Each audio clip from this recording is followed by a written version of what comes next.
আসসালামু আলাইকুম রহমতুল্লাহি ওবরাকাতু। কাছে দূরে দেশে প্রবাসে যারা আমার লাইভে যুক্ত হবেন আপনাদের সকলকে জানাই আন্তরিক মুবারকবাদ এবং অভিনন্দন।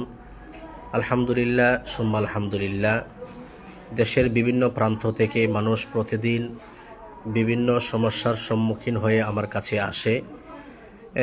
দিন শেষে তারা সুস্থতা লাভ করে যে মাকসাদ নিয়ে আসছিল সেই মাকসাদ উদ্দেশ্য হাসিল করে তারা বাড়িতে ফিরে যায়। তারই ধারাবাহিকতায় এই যে দুজন মহিলাকে দেখতেছেন, তারা ব্রাহ্মণবাড়িয়া আশুগঞ্জ উপজেলার। তারা কিছুদিন আগে বিশেষ একটা কারণে আসছিলেন। এই যে মহিলাকে দেখতেছেন, ইনার একটা ছেলে একটা মেয়ের সাথে পরকীয়ায় লিপ্ত ছিল, অবৈধ প্রেমে আবদ্ধ ছিল। তখন তারা আমার সাথে যোগাযোগ করে, আলহামদুলিল্লাহ আমি তাদের কোরআনে চিকিৎসা করি। কোরআনে চিকিৎসার বদলতে আল্লাহ তালা তাদের এই পরকীয়া থেকে মুক্তিদান করে এবং অবৈধ সম্পর্ক থেকে আল্লাহ তালা তাদেরকে হেফাজত করেন এবং তাদের ভিতরে বিচ্ছেদ ঘটে গেছে আলহামদুলিল্লাহ। আপনারা এই রোগীর ছেলের মার কাছ থেকে শুনুন। সালাম দিন। আপনার ছেলে যে অবৈধ একটা সম্পর্ক ছিল, আলহামদুলিল্লাহ আমার ওসিলা কাজ হয়েছে, আলহামদুলিল্লাহ বিচ্ছেদ হয়েছে আলহামদুলিল্লাহ। আপনারা রোগীর খালার কাছ থেকে শুনুন। আপনার যে বোনের ছেলে যে একটা অবৈধ সম্পর্ক একটা মেয়ের সাথে ছিল, আলহামদুলিল্লাহ আমার মাধ্যমে তদবির করার পরে উপকার পাইছেন তো আলহামদুলিল্লাহ। আলহামদুলিল্লাহ। সম্মানিত ভিউয়ার্স, আপনারা রোগীর মা এবং আন্টির কাছ থেকে শুনছেন যে ছেলেটা যে একটা অবৈধ সম্পর্ক ছিল, অবৈধ সম্পর্ক আল্লাহ তালা আমার মাধ্যমে বিচ্ছেদ ঘটায় দিছে।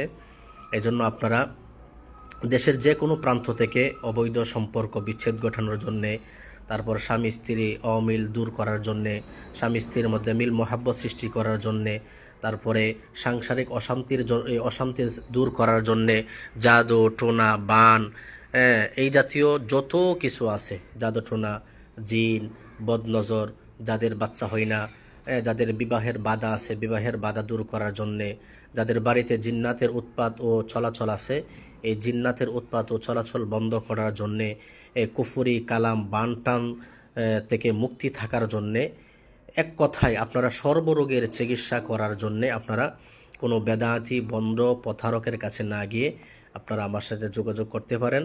আলহামদুলিল্লাহ, যেমনভাবে দেশের প্রত্যন্ত অঞ্চল থেকে বিভিন্ন অঞ্চল থেকে লোকেরা আমার কাছে এসে রোগ থেকে মুক্তি পেয়ে বাড়িতে ফিরে যায়, ঠিক তেমনিভাবে আল্লাহ চাহে তো আপনারাও এরকমভাবে যে উদ্দেশ্যে আসবেন সে উদ্দেশ্যে হাসিল করে সফলতার সাথে বাড়িতে ফিরে যেতে পারবেন। এই জন্য আপনাদের কাছে দোয়া চাই, আল্লাহ তাআলা যেন আমার এই রোগীর যে ছেলে ছিল ওই ছেলের যে বিচ্ছেদ হয়েছে এটা যেন আজীবন থাকে এবং সে যেন মা বাবার বাধ্যগত সন্তান হিসাবে সবসময় থাকতে পারে, সেই তৌফিক চেয়ে আপনাদের কাছ থেকে বিদায় নিচ্ছি। আসসালামু আলাইকুম ওয়া রাহমাতুল্লাহি।